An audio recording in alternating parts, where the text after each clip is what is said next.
The summary on Blinkist starts with the idea that many of us are too afraid of being branded as a weirdo, in order to exit the rat race.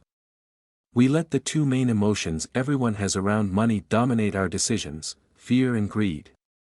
That's why we still stick to the outdated mantra: go to school, go to college, get a job, play it safe. When in reality no job is safe anymore.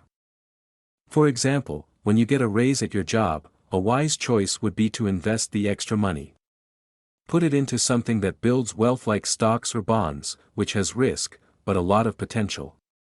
Maybe you find a good fund with a 60% chance to double your money within a year, but a 40% chance of losing it all.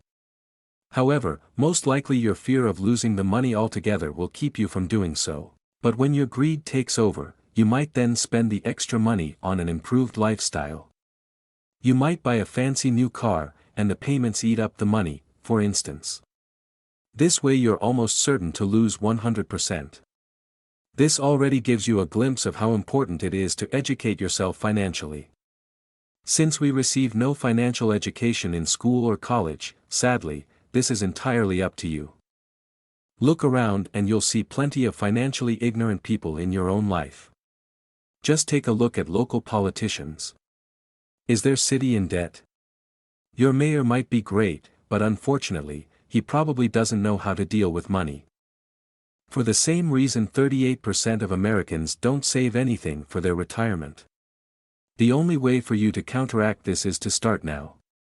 Today is the youngest you'll ever be, so take a close look at what you can and can't afford. This way you'll be able to set realistic financial goals, even if it means waiting for that shiny new BMW. Next, adopt the mindset of work to learn instead of work to earn. Take a job in a field you have no clue about, such as sales, customer service or communications, to develop new skills. You never know what they might be good for. Set aside 5% of your income each month to buy books, courses and attend seminars on personal finance to start building your financial IQ. The first step toward building wealth lies in the mindset of managing risks instead of avoiding them. Also, learn about investments to understand that it's better to not play it safe because you'll miss big potential rewards.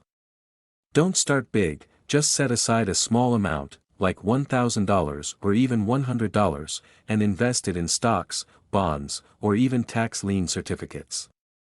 Treat the money as if it's gone forever and you'll worry less about losing it. As soon as you start your journey towards wealth, you'll realize that it'll be quite a long one. That's why it's important to stay motivated. Kiyosaki suggests creating an I want and an I don't want list. Include items like, I want to retire at age 50. Or I don't want to end up like my broke uncle. Another idea is to pay yourself first each month. Take the portion of your salary you want to spend on stocks or your financial education, invest it, and pay your bills afterward. It'll create pressure to be creative in making money and show you what you can afford. Use your money to acquire assets instead of liabilities. Assets are stocks, bonds, real estate that you rent out, royalties, for example from music, and anything that generates money and increases in value over time. Liabilities can be cars with monthly payments, a house with a mortgage, and of course debt. Anything that takes money out of your pocket each month is a liability. There's no rush. Just stay at your full-time job and mind your own business. In this case, your job is what pays the bills and your business is what makes you wealthy. Build your business on the side and use it to invest in assets until your assets eventually become the main source of your income. You can even file a corporation to be taxed only after you've earned and invested, instead of being taxed before investing as an employee and trying to live off what's left. The most important thing is that you start today. You are your own biggest asset, so the first thing you should put some money into is yourself.